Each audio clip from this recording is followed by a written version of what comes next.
महात्मा गांधी के आरंभिक जीवन के 3 प्रमुख आंदोलनों का आज हम अध्ययन करेंगे, जो कि मुख्य हैं चंपारण, अहमदाबाद और खेड़ा। गांधी जी के द्वारा 1917-18 में जिन 3 संघर्षों को आरंभ किया गया था, वह चंपारण आंदोलन बिहार में, अहमदाबाद और खेड़ा दोनों गुजरात के महत्वपूर्ण आंदोलन थे। ये तीनों ही संघर्ष स्थानीय आर्थिक मांगों से जोड़कर लड़े गए। चंपारण और खेड़ा किसान आंदोलन था, जबकि अहमदाबाद का आंदोलन औद्योगिक मजदूरों का आंदोलन था। चंपारण का मामला बहुत पुराना था।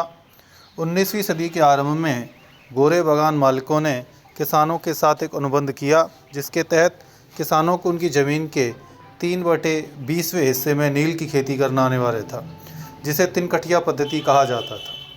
19वीं सदी के ख़त्म होते होते जर्मनी के रासायनिक रंगों डाई ने नील को बाजार से बाहर खदेड़ दिया। चंपारण के यूरोपियन बागान मालिक नील की खेती बंद करने के लिए मजबूर हो गए। किसान भी मजबूरन नील की खेती से छुटकारा पाना चाहते थे। गोरे बागान मालिकों ने किसानों की मजबूरी का फ़ायदा उठाना चाहा और किसानों को अनुबंध से मुक्त करने के लिए वह लगान व अन्य गैर कानूनी अफवाहों की दर मनमाने ढंग से बढ़ा दी। 1908 में यह मुद्दा काफ़ी मुखर हुआ, लेकिन बागान मालिकों के लूट का कारोबार चलता रहा। 1917 में चंपारण के राजकुमार शुक्ल ने गांधी जी को चंपारण बुलाने का फैसला किया। वे गांधी जी के पीछे तब तक घूमते रहे, जब तक कि गांधी जी ने चंपारण आकर किसानों की समस्याओं का अध्ययन करने के लिए राजी नहीं हुए। गांधी जी जैसे ही चंपारण पहुंचे, कमिश्नर ने उन्हें वहां तुरंत चला जाने का आदेश दिया। गांधी जी ने इस आदेश को मानने से इनकार कर दिया और इसके लिए किसी भी दंड को भुगतने का फैसला कर लिया। लोगों के लिए आश्चर्यजनक कदम था। तिलक और एनी बेसेंट के लिए भी नई चीज़ थी, क्योंकि उन्होंने जब तक इस तरह के आदेशों दिए गए थे, उनका विरोध करते हुए उनका पालन किया था। किसी अनुचित आदेश की अवज्ञा तथा उसका शांतिपूर्ण ढंग से प्रतिरोध वास्तव में एक नई चीज़ थी। भारत सरकार संभवतः गांधी जी को विद्रोही नहीं मानती थी और इस मुद्दे को तूल नहीं देना चाहती थी। अंत स्थानीय प्रशासन को अपना आदेश वापस लेने और गांधी जी को चंपारण जाने की छूट दे दी। गांधी जी की जीत थी। वे अपने काम में लग गए। यहाँ भी उनका काम का तरीका अनोखा था। उनके सहयोगों में ब्रजकिशोर, राजेंद्र प्रसाद, महादेव देसाई, नरहरि पारेख, जेबी कृपलानी तथा बिहार के अनेक बुद्धिजीवियों के साथ सवेरे गांव निकल जाते थे और दिन भर घूम घूम कर किसानों के बयान दर्ज करते, उनसे पूछताछ करते और जब उन्हें तसल्ली हो जाती वो यही कहते, तभी उनके बयान दर्ज करते। इस प्रकार इसी बीच सरकार ने भी सारे मामले की जांच के लिए एक आयोग गठित किया और गांधी जी को इसका सदस्य बनाया। गांधी जी के पास पहले से ही काफ़ी सबूत इकट्ठे हो चुके थे। 800 किसानों के बयान दर्ज हो चुके थे।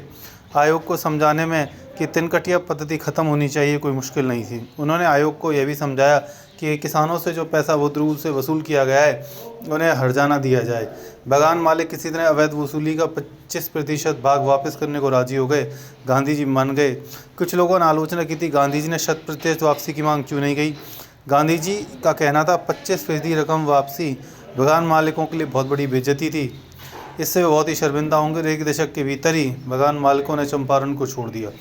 इसके बाद अहमदाबाद का नंबर आता है। मिल मालिकों और मजदूरों में प्लेग बोनस को लेकर विवाद था। प्लेग का प्रकोप खत्म होने के बाद मालिक इसे समाप्त करना चाहते थे, जबकि मजदूर इसे बरकरार करने की मांग कर रहे थे। मजदूरों का तर्क था कि उन्हें बतौर बोनस की रकम पर जो मिल रही है वह प्रथम विश्व के दौरान बढ़ी हुई महंगाई से काफ़ी कम है, अंत से वापस नहीं लिया जाना चाहिए। ब्रिटिश कलेक्टर को लग रहा था कि दोनों पक्षों में कहीं शक्ति परीक्षण की नौबत ना आ जाए। उन्होंने गांधी जी को कहा कि वे मालिकों पर दबाव डालें। मील मालिकों में एक अम्बाबाई बहन और जो औरत थी, हाल ही में साबरमती आश्रम में काफ़ी पैसा लगाया था, वे गांधी जी की प्रिय शिष्या थी। बाद में गांधी जी ने मील मालिकों को राज़ी कर लिया, लेकिन मालिकों ने हड़ताल का बहाना बनाकर अपने आप से इसको अलग कर लिया। उन्होंने 20% बोनस की घोषणा की और धमकी दी, वे जो मजदूर स्वीकार नहीं करेंगे उसे निकाल दिया जाएगा। मालिकों के व्यवहार से गांधी जी का विक्षुब्ध हुए। उन्होंने इस मामले को और गंभीरता से लिया। मजदूरों को हड़ताल पर जाने को कहा।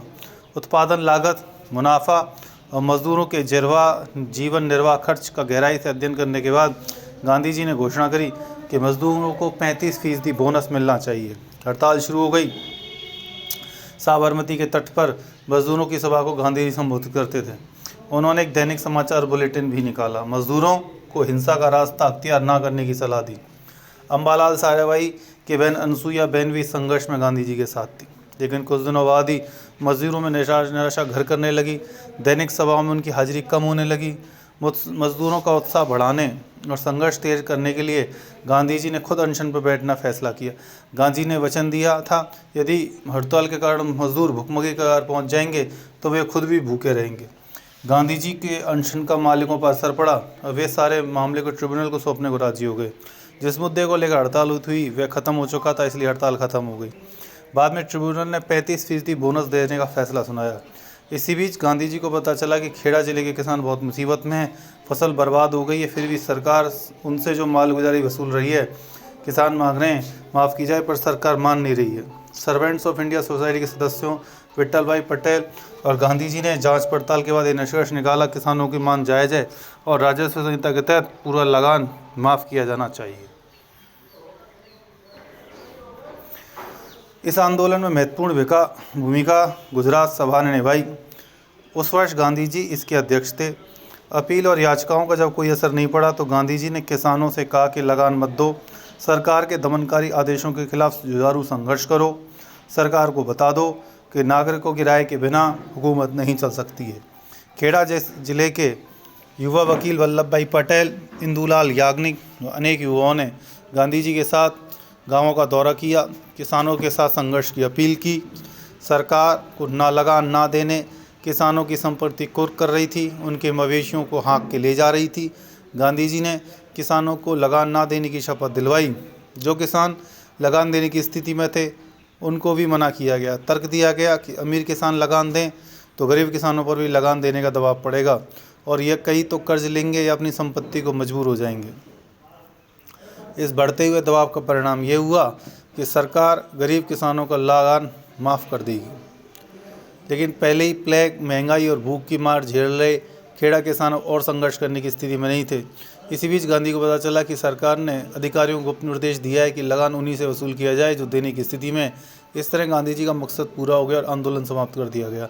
चंपारण, अहमदाबाद और खेड़ा के संघर्ष में गांधीवादी तरीकों को आजमाने का अवसर मिला। साथ ही साथ गांधी जी को देश की जनता के नज़दीक आने, उनकी समस्याओं को समझने का भी अवसर मिला।